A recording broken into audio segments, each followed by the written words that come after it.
Hi friends, അസ്സലാമു അലൈക്കും. ബിസ്മി കിച്ചണിലോട്ട് എല്ലാവർക്കും സ്വാഗതം. ഇന്ന് നമ്മളൊരു അടിപൊളി ചിക്കൻ ഫ്രൈ ആണ് തയ്യാറാക്കുന്നത്. കോൺഫ്ലോറോ കോഴിമുട്ടയോ ഒന്നും ചേർക്കാതെ നല്ല ടേസ്റ്റി ആയിട്ടുള്ള, നല്ല സോഫ്റ്റ് ആയിട്ടുള്ള, നല്ല ജ്യൂസി ആയിട്ടുള്ള, നല്ല ടേസ്റ്റി ആയിട്ടുള്ള ഒരു അടിപൊളി ചിക്കൻ ഫ്രൈ ആണ്. അപ്പോൾ നമുക്ക് ഈ ചിക്കൻ ഫ്രൈ എങ്ങനെയാണ് തയ്യാറാക്കുന്നതെന്ന് നോക്കാം. ഞാൻ അതിനായിട്ട് 1/2 കിലോ ചിക്കനാണ് എടുത്തിട്ടുള്ളത്. എല്ലോട് കൂടിയതും എല്ലില്ലാത്തതുമായ പീസാണ് എടുത്തിട്ടുള്ളത്. കഴുകി വൃത്തിയാക്കിയതിന് ശേഷം കൈകൊണ്ട് നന്നായിട്ട് പിഴിഞ്ഞ് വെള്ളം കളഞ്ഞിട്ട് വേണം വാരാൻ വേണ്ടി വെക്കാനായിട്ട്. അപ്പോൾ ഞാൻ ഇതിലേക്ക് പൊടികൾ ചേർത്ത് കൊടുക്കാം. 1 ടേബിൾ സ്പൂൺ നല്ല മുളക് പൊടി, 1 ടീസ്പൂൺ കാശ്മീരി മുളക് പൊടിയും, വലിയ ജീരകത്തിൻ്റെ പൊടി, പെരുംജീരകത്തിൻ്റെ പൊടി, അതിന് കുരുമുളക് പൊടി, മല്ലിപ്പൊടി, മഞ്ഞൾപ്പൊടി, അതുപോലെ തന്നെ ചെറിയ ജീരകത്തിൻ്റെ പൊടി, ഗരം മസാല.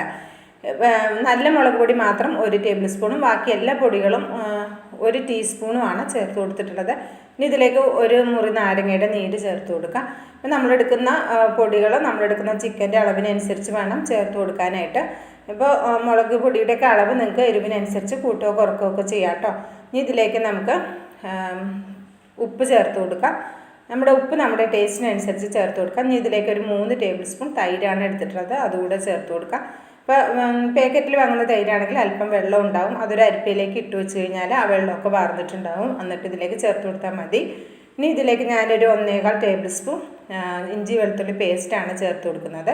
അപ്പോൾ ഇഞ്ചി വെളുത്തുള്ളി പേസ്റ്റ് തന്നെ ചേർത്ത് കൊടുക്കണം കേട്ടോ, ചതച്ചതൊന്നും ചേർത്ത് കൊടുക്കണ്ട, പേസ്റ്റാക്കി തന്നെ ചേർത്ത് കൊടുക്കുക.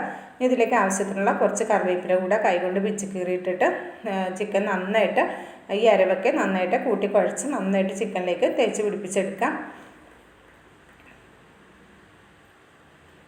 ഇങ്ങനെ അരവൊക്കെ തേച്ച് പിടിപ്പിച്ചതിന് ശേഷം നമുക്കിതൊരു 2 മണിക്കൂർ റെസ്റ്റ് ചെയ്യാൻ വെക്കണം. ഇപ്പോൾ റെസ്റ്റ് ചെയ്യാൻ വെക്കുന്ന സമയത്ത് തന്നെ ചിക്കനിൽ നിന്ന് വെള്ളമൊന്നും ഇറങ്ങൂല കേട്ടോ. എപ്പോഴും ചിക്കൻ കഴുകിയതിന് ശേഷം ഫ്രൈ ചെയ്യുന്ന സമയത്തിന് മുമ്പ് കഴുകിയതിന് ശേഷം നമ്മളിത് കൈകൊണ്ട് നന്നായിട്ട് പിഴിഞ്ഞിട്ട് വേണം വെള്ളം വാരാൻ വെക്കാൻ. അപ്പോൾ പിന്നെ ചിക്കനിൽ നിന്ന് വെള്ളമൊന്നും ഇറങ്ങി വരില്ല കേട്ടോ.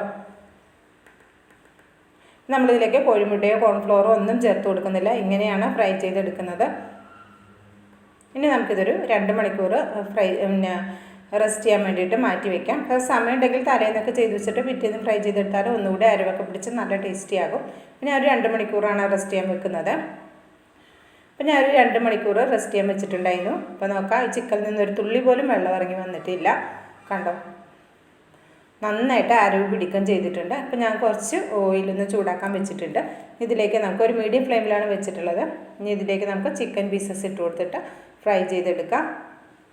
ഹൈ ഫ്ലെയിമിൽ വെക്കണ്ട കേട്ടോ, ഒരു മീഡിയം ഫ്ലെയിമിൽ വെച്ചിട്ട് ഫ്രൈ ചെയ്തെടുത്താൽ മതി. എന്നാൽ ഉള്ളൊക്കെ നന്നായിട്ട് വെന്ത് വന്നോളൂ. ചെറിയ തീയിലിട്ടിട്ട് ഫ്രൈ ചെയ്തെടുക്കുമ്പോൾ തന്നെയാണ് ചിക്കനൊക്കെ നല്ല ടേസ്റ്റ് ഉണ്ടാവുക, ഉള്ളൊക്കെ നന്നായിട്ട് വെന്തിട്ട് വരിക.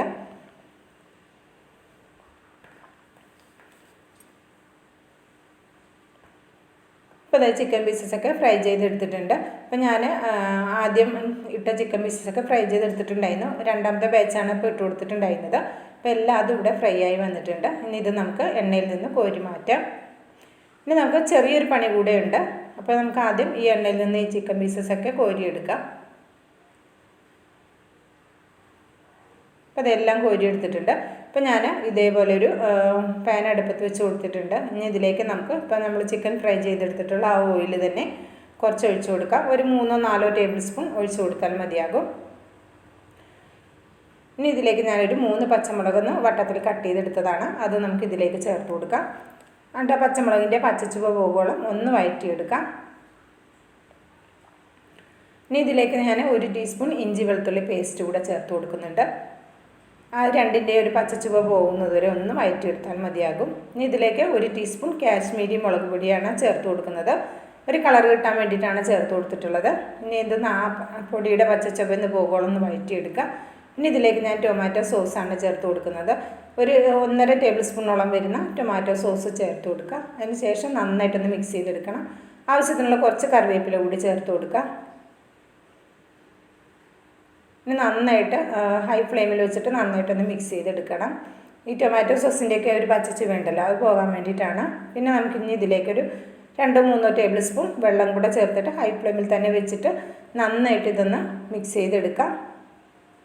അതേപോലെ തന്നെ അത്യാവശ്യം നന്നായിട്ട് കുറുകി കുറച്ച് വെള്ളമൊക്കെ വറ്റി വന്നിട്ടുണ്ട്. ഈ സമയത്ത് നമ്മൾ ഫ്രൈ ചെയ്ത് വെച്ചിട്ടുള്ള ചിക്കൻ ചേർത്ത് കൊടുക്കാം. ചിക്കൻ ചേർത്തിട്ട് ഹൈ ഫ്ലെയിമിൽ തന്നെയാണ് ഇരിക്കുന്നത്. നന്നായിട്ടൊന്ന് മിക്സ് ചെയ്തെടുക്കുക.